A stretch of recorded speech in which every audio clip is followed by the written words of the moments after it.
All right, I'm going to try not to react to every free agent move at once. Just go one by one and, take my time reacting to teams in their offseason as the summer develops, because this is only the first day of free agency.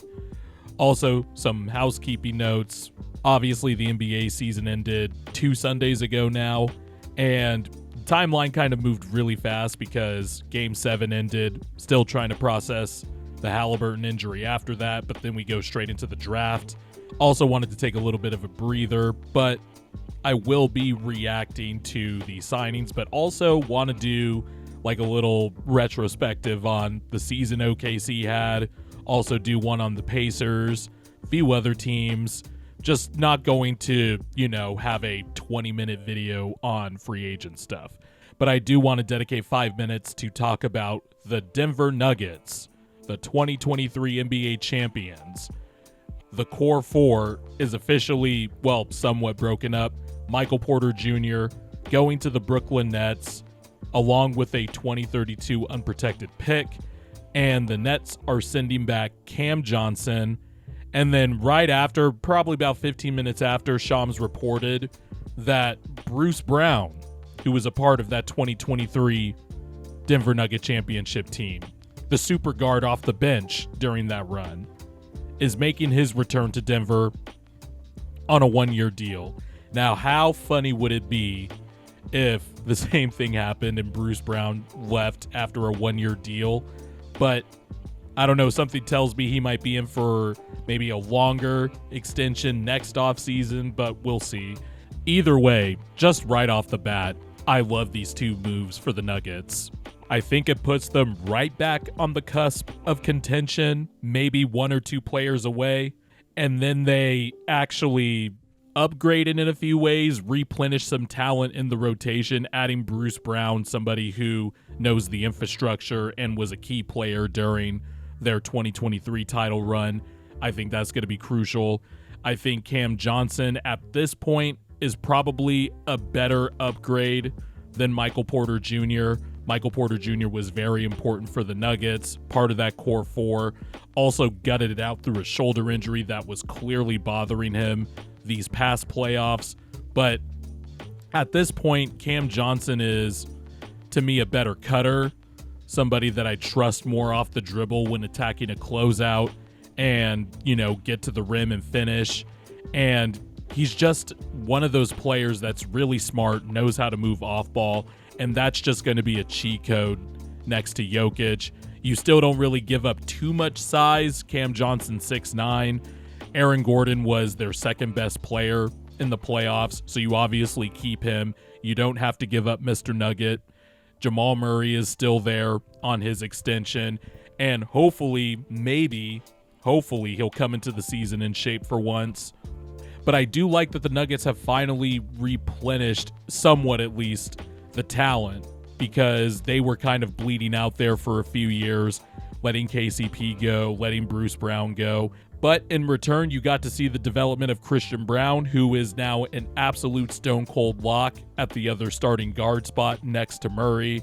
You obviously have Cam Johnson starting at the 3, Aaron Gordon at the 4, Jokic at the 5. That is a nasty starting 5 that has a perfect blend of shooting, athleticism, transition play, defense, all, of course, fitting around Nikola Jokic.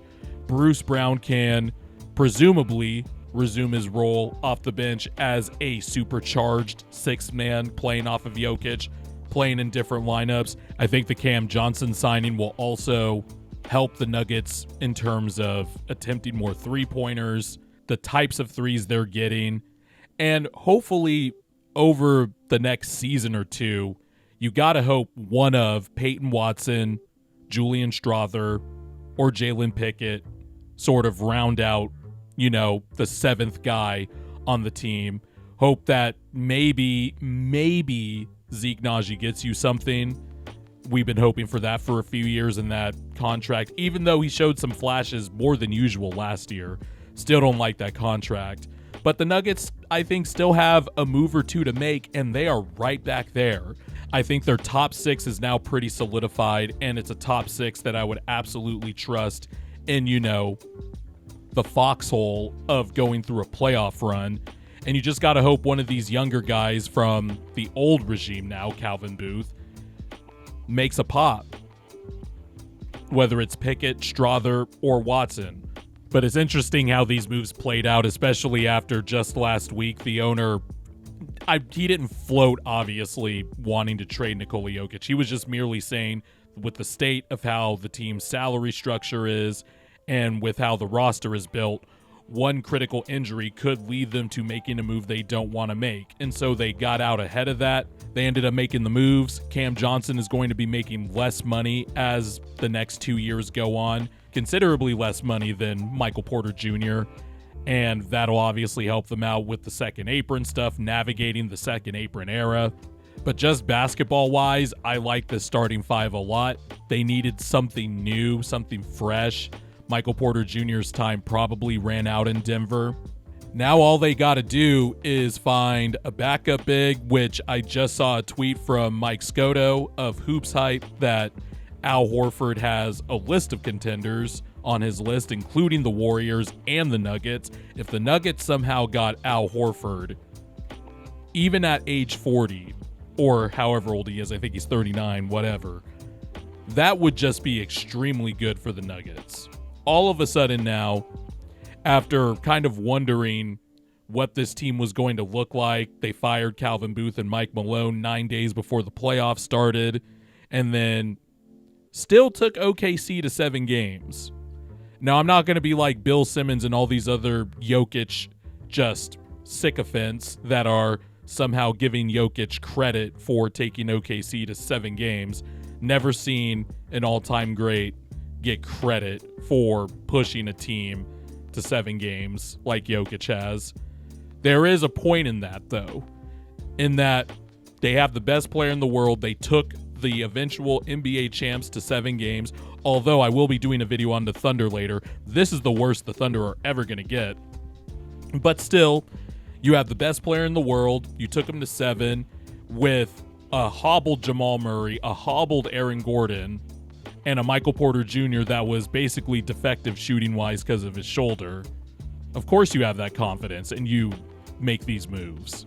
Love these moves, and like I said, I think Denver is 1 or 2 guys away from getting back to true contender status, where I would put them in the same tier as, it's on paper, obviously, but I would obviously have OKC number 1, and then Houston, who I will talk about later this summer, at number 2. But the Nuggets are right there in terms of returning back to true championship contender status.